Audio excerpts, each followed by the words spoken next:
WTOP-10 Nightly News. Submissions are open for Eclipse artwork. Find out where and how it will be featured. And new details on the Town of Oswego Fire Department's decision on campus fire alarm response. Plus, the debate across campus. Is the phrase Free Palestine an instance of hate speech? WTOP-10 Nightly News starts now.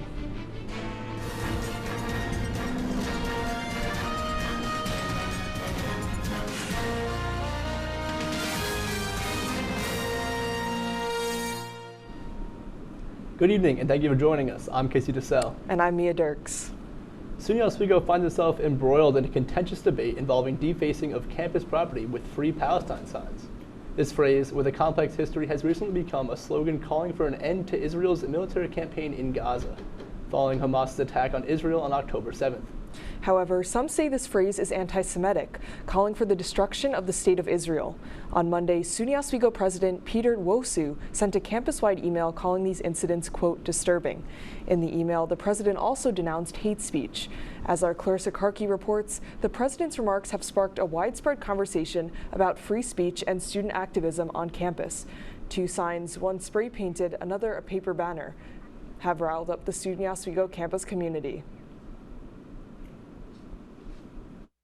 Two signs, one spray-painted, another a paper banner, have riled up the SUNY Oswego campus community. The contents of the sign, Free Palestine, a rallying cry for hundreds of thousands around the world calling for the end to Israeli bombing of the Gaza Strip following Hamas's October 7th attack on Israel.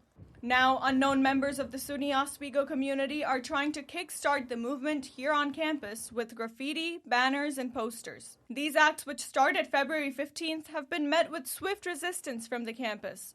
4 days after the initial incident, SUNY Oswego President Peter Wosu sent a campus-wide email condemning the acts of vandalism. He wrote, quote, hate speech or any speech that instills fear has no place at SUNY Oswego. But many students oppose labeling the term Free Palestine as hate speech. I feel like a hate speech would be an act of trying to bring something down. It was more of something to uplift.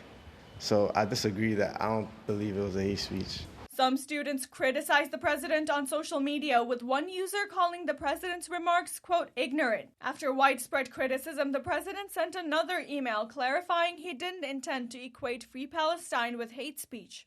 As Gaza's health ministry reports nearly 30,000 deaths in the Strip, SUNY Oswego political science professor Dr. Lisa Glidden says for many students at SUNY Oswego, this is a human rights issue. You know, like we are training students to try to be citizens of the world, right?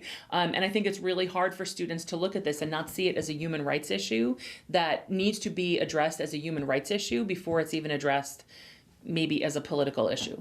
Scott Furlong, the provost and vice president for academic affairs, says the campus is currently trying to ensure student safety while promoting free speech. As a university, we have an obligation to engage students in speech and free speech issues, and you know we will continue to do that, and probably also move in a direction to have some open forums, something where students can talk a little bit and get information and also have some discussion about the issue.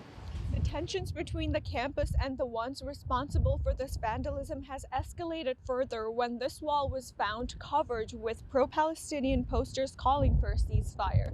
Overnight, as you can see, the posters have been removed.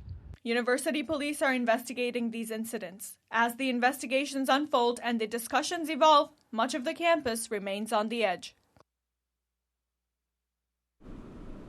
That was our Clarissa Karki reporting. Now, the student worker who hung the banner at the Moreno Campus Center has been suspended from his job at the welcome desk. Both the president's office and the university police have turned down our interview requests and declined to comment on the issue. In other news, reports about fire services discontinuing on campus were widely circulating this week. However, the Oswego Volunteer Fire Department is not halting services on SUNY Oswego's campus for the time being. Our Logan Russo has more. Process of creating a new fire district to respond to fire activations on the campus. Students around SUNY Oswego are still experiencing the constant fire drills and alarms set off by students and are worried about the impending loss of fire department support. Some students are alarmed by this news and decision due to the amount of students in dorms. but the department's fire commissioner, Robert Lighthall, says that there was just a misunderstanding. I want to point out at this time, we are still protecting the campus. In the last 24 hours, we've responded to 4 alarms on campus. We are still responding.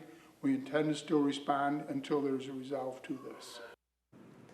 Lighthall says the timetable to resolve the issue will take at least 2 months, and it should be completed before the semester ends. Reporting at the studio, I'm Logan Russo, WTOP-10. Members of the campus community are invited to submit artwork for consideration for a special exhibition called Looking Up. The exhibition will be running from April 4th to April 10th in Tyler Hall's Corner Art Gallery on the 2nd floor. It will center around the total solar eclipse occurring on April 8th. Both 2D and 3D art will be accepted and can be submitted until March 25th with no fee. Today was a perfect day to take your dog for a walk. I definitely agree. I loved walking around the campus today. Now, let's see if this warm weather will continue throughout the week with Storm Team 10 meteorologist David Rienzo. Yeah, while we do have some warmer temperatures, I should say, they're not going to be some nicer days, unfortunately. We do have a thunderstorm possible tomorrow and on Wednesday, and with that, some also very strong winds, up to about 50-mile-per-hour gusts on Wednesday. With that, we're also seeing some slight chance of snow, so don't count winter as over because it's always coming back to bite you in the butt. I'll have more in my full forecast after the break, but first, back to the desk. Thank you, David. Mark your calendars. SUNY Oswego is hosting the Spring Career and Internship Fair on March 6th. The fair will take place from 4 p.m. to 6 p.m. at the Sweatman Gymnasium in the Marano Campus Center. The career fair is open to all majors.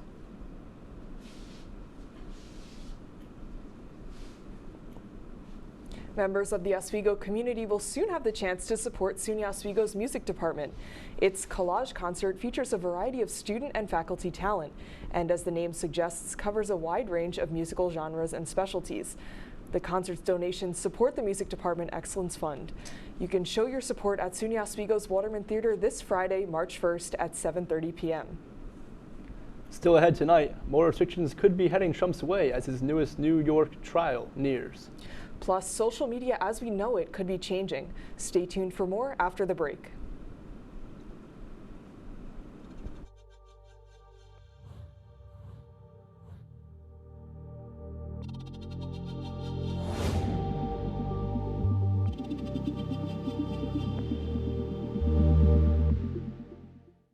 Say, President Stanley, whenever there's bad weather, who would you turn to? I'd turn to Storm Team 10. No, but you've got to say it like this. Storm Team 10. Say it with me.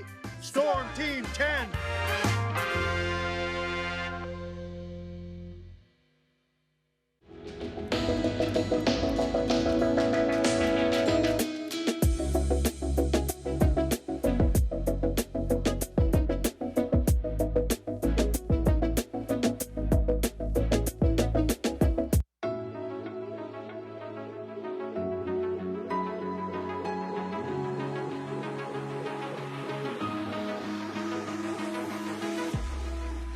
Roll it.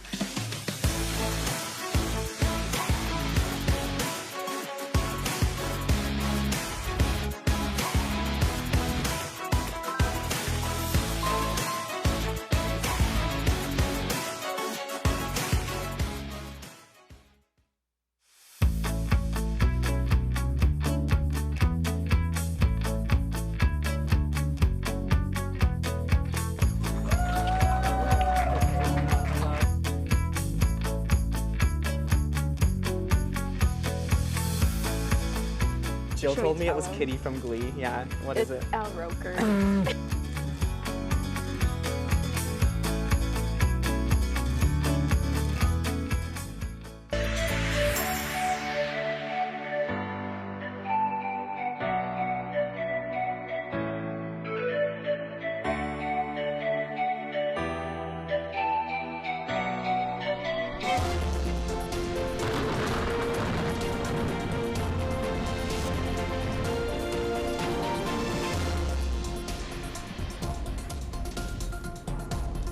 Back, I'm meteorologist David Rienzo. Right now, you have a beautiful shot of a full moon outside. It is 36 degrees, and luckily the clouds aren't in the way too much. Winds aren't too bad, but it's still feeling pretty cold, making it feel like 34. Tonight, temperatures will stay just above freezing, right around 36 for the most of the night, so you won't have to worry about any ice or snow accumulating. However, for the rest of the week, we have to be careful because there is a slight chance at some lightning later on in the week, as well as very big warning for strong winds, as I mentioned, very strong gusts later in the day, as well as a flash freezing after Wednesday when temperatures drop down, along with just a slight risk of some snow. For tomorrow, it'll be mostly sunny in the morning with some strong winds coming out of the south around 20 miles per hour, as well as some strong gusts. The high for tomorrow will be 59, as I said. We're in for some warmer temperatures. That'll last for tomorrow, too. Temperatures will drop down by 52. This is where we're seeing just a slight chance of lightning for Tuesday night, as well as some strong winds. Now, Wednesday is when we really get into the front of the storm. 62 degrees, as well as strong, very strong gusty winds, around 40 miles per hour, and the chance of thunderstorm increases. Later in the day, when you're getting home from classes, that's when you can expect to maybe hear a crack of thunder here or there. The severity is not going to be too strong, but it is something to keep an eye out for. Now, we're also in store for a very thick cold front moving into our area. This is to Wednesday around the morning time. We can expect to see this very cold temperatures move in around 3:30 in the afternoon on Wednesday. That's going to push out these warmer temperatures. So for anyone who's a fan of winter still, you can expect some very, very cold temperatures Wednesday night as this cold front finally passes through. Like I said, some lightning is going to be a slight chance, so make sure that you stay inside. It is safer inside, but make sure you're away from the windows. And if you are having to be caught outside, stay away from trees or any other tall objects, as that is more likely to be struck by lightning. You want to make sure that you're low to the ground, and that is the safest spot. Also, do not go in your pool. I know it's going to be hot, but a pool is an awful place to stay during a lightning strike.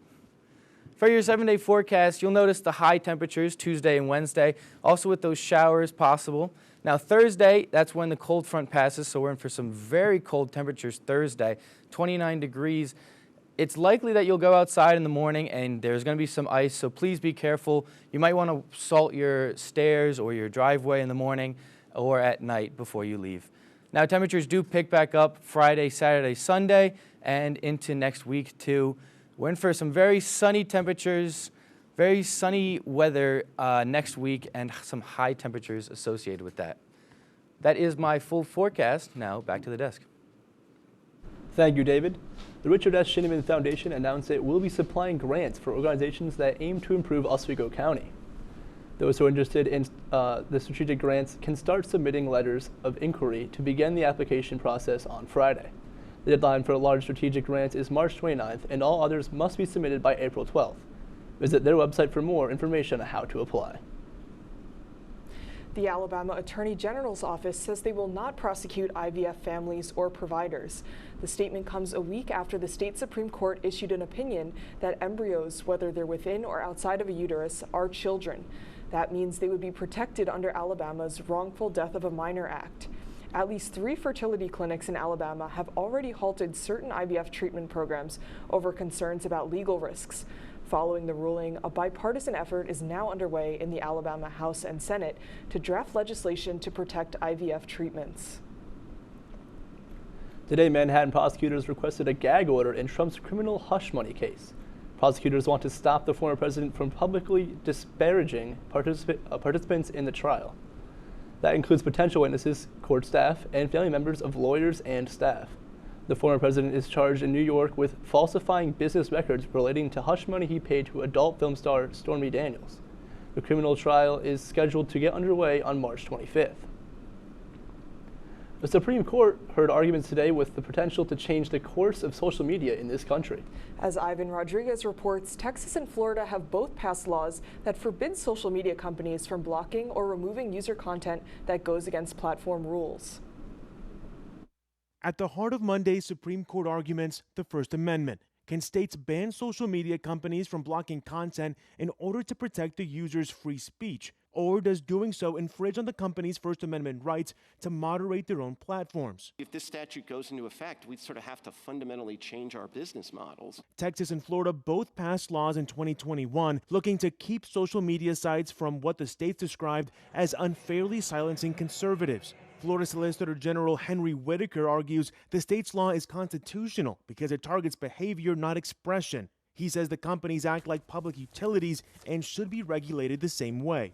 The telephone company and the delivery service have no First Amendment right to use their services as a choke point to silence those they disfavor. Opponents, including NetChoice and industry groups suing to block both laws, argue the laws violate the company's own First Amendment rights to decide what speech to welcome on their private platforms. Their attorney telling the Supreme Court the broad nature of the laws could lead to a wide range of unintended consequences. These same companies are getting hammered by people that say we're not doing enough to keep material that's harmful to children off of these sites, and yet these laws make it impossible for us to keep material that's harmful to children off of our sites. In Atlanta, I'm Ivan Rodriguez. Speech on social media channels has been a popular topic for years as it remains largely unregulated by federal law. The Supreme Court's decision on this case could be a first for this country. When WTOP-10 Nightly News continues, you might want to think twice before drinking cold water while exercising. And coming up, depending where you live might increase your chances of developing Alzheimer's.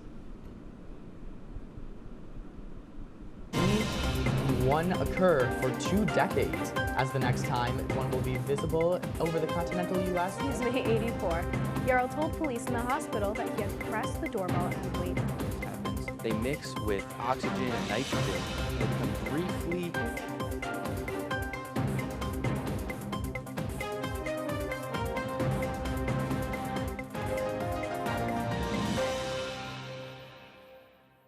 What's going on? Yeah, dude, we go on at like 11:30. It's like No. What do you mean no? It's 10:30. 10:30? Yeah, it's 10:30. What do you mean it's 10:30? Hey, don't touch that. That's my ladder. Hey, man. Whoa. You know this book was already discounted 10%? Wow. Get a close up of that one. Matthew, Look at that. Can we go back inside? I want to sleep in the studio again.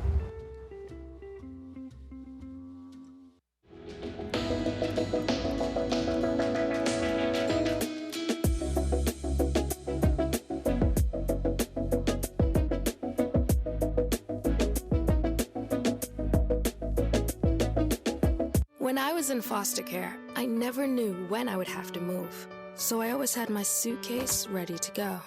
Then one day, I was adopted. My new parents opened their hearts and home to me. My parents cook my favorite breakfast for me every morning. My parents take me on trips I never thought I would go on. They gave me a home and an even better reason to use that suitcase. My parents aren't perfect, but they're perfect for me.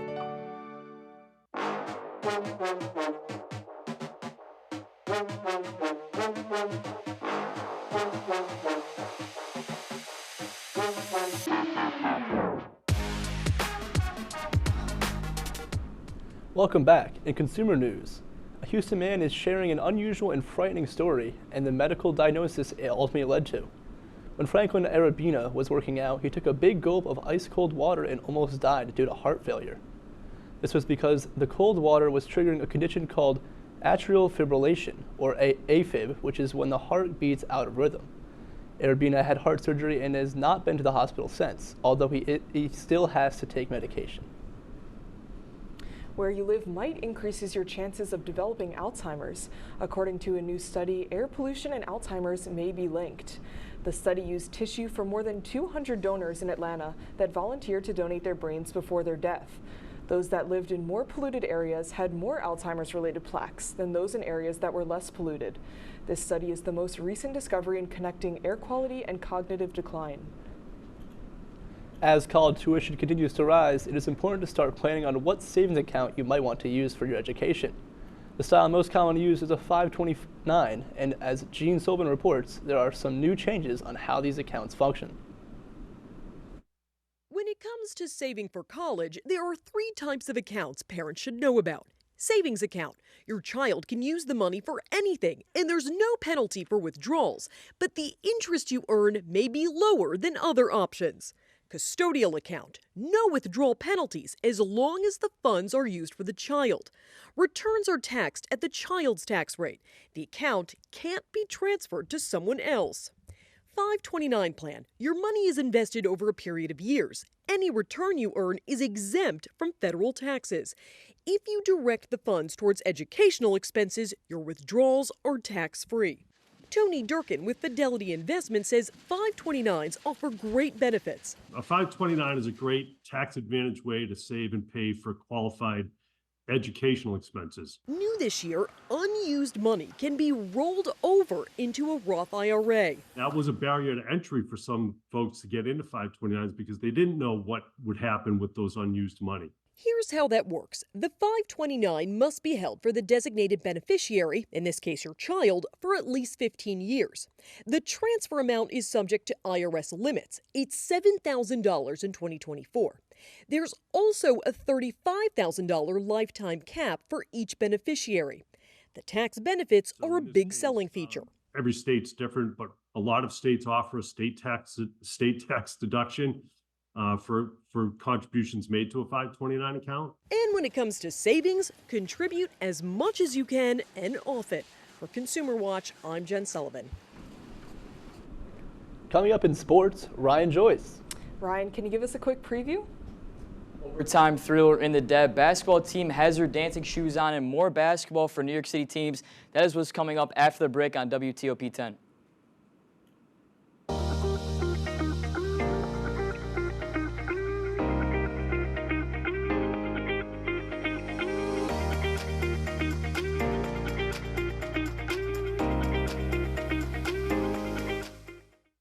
What's going on? Yeah, we go on at like 11:30. It's like No. What do you mean no? It's 10:30. 10:30? Matt, it's 10:30. What do you mean it's 10:30? Hey, don't touch that. That's my ladder. Hey, man. Whoa. You know this book was already discounted 10%? Wow. Get a close up of that one. Matthew, broadcast news. Look at that. Can we go back inside? I want to sleep in the studio again.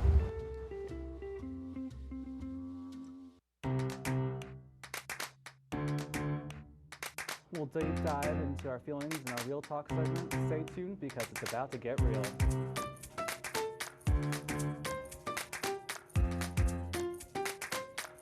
When I was in foster care, I never knew when I would have to move. So I always had my suitcase ready to go. Then one day I was adopted. My new parents opened their hearts and home to me. My parents cook my favorite breakfast for me every morning. My parents take me on trips I never thought I would go on. They gave me a home and an even better reason to use that suitcase. My parents aren't perfect, but they're perfect for me. Welcome back to Major Discussions.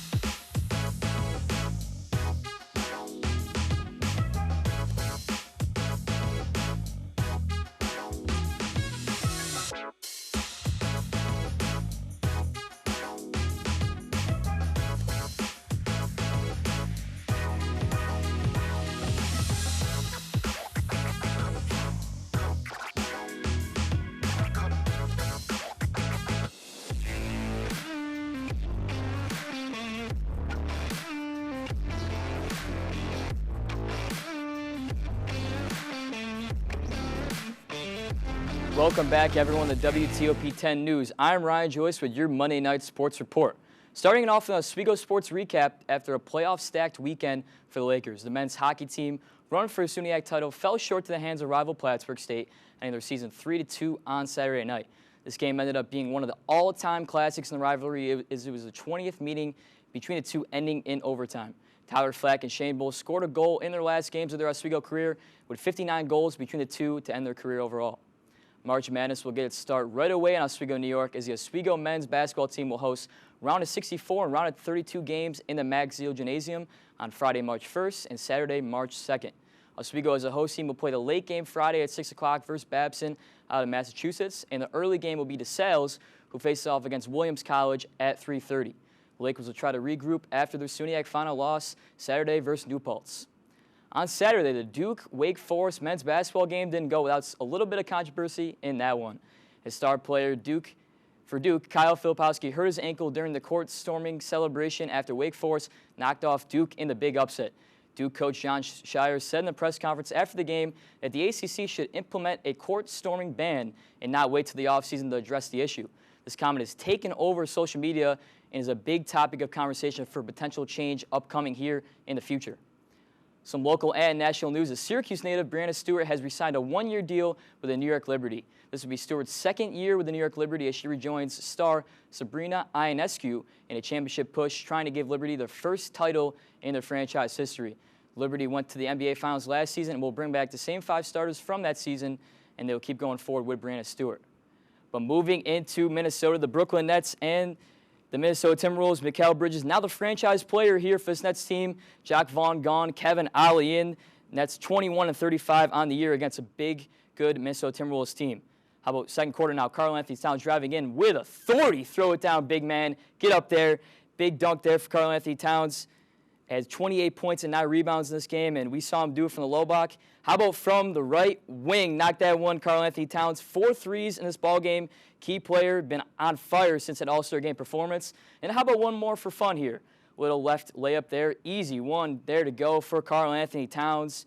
But the Nets battling in this one, a low-scoring affair overall as Cam Thomas with the basketball. Quick crossover, throw it up to Nick Claxton. Lob threat for Nicholas Claxton as he has a great game. This one, 12 points for Nicholas Claxton.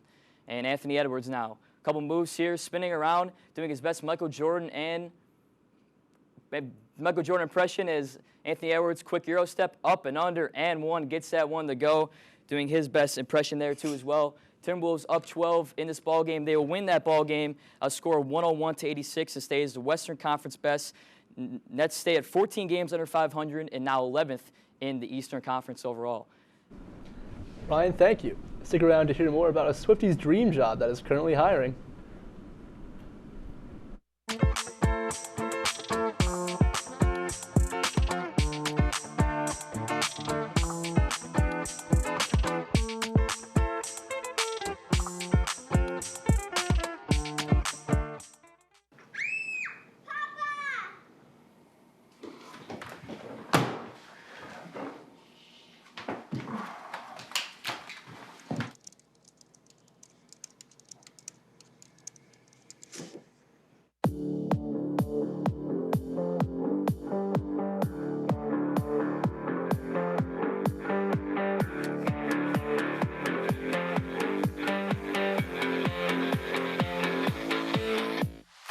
Say, President Stanley, whenever there's bad weather, who would you turn to? I'd turn to Storm Team 10. No, right but you've here. got to say it like this. Storm Team 10. Say it with me.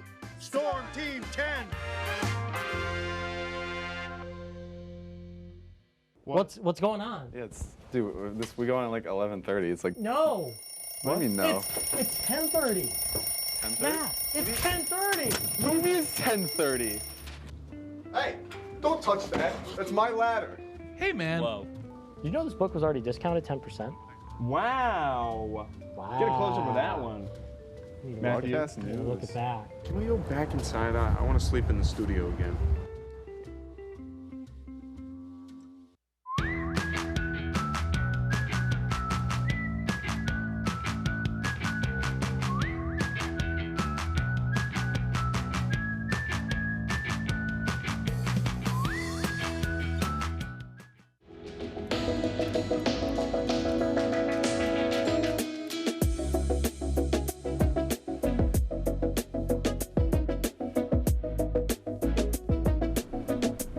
Good news if you're a Taylor Swift superfan. You could have a new job in London. The Victoria and Albert Museum is seeking a Taylor Swift expert. To qualify, you'll need to understand the importance and culture behind the friendship bracelets and signs brought to her concerts. And if you're not a Swiftie, have no fear. The museum also wants experts on Crocs, drag, emojis, and rug making. Sounds like a fun job to me. So Ryan, I know big upset today over the weekend for basketball. What are your thoughts on this weekend? Yeah, it'll be really cool. It's second year they're going to host here at the Max Seal, so it'll be a pretty good team. They're playing against really good teams, and for a couple from Massachusetts, one from Connecticut, so it should be a really good game overall and a fun weekend. I expect everyone there, students and fans, to be there for this game. Yeah, I'm very excited to watch as well. That's our report for tonight. Be sure to stay tuned for the break with Scott and Kaylee. Thank you for watching. Have a great night, everyone.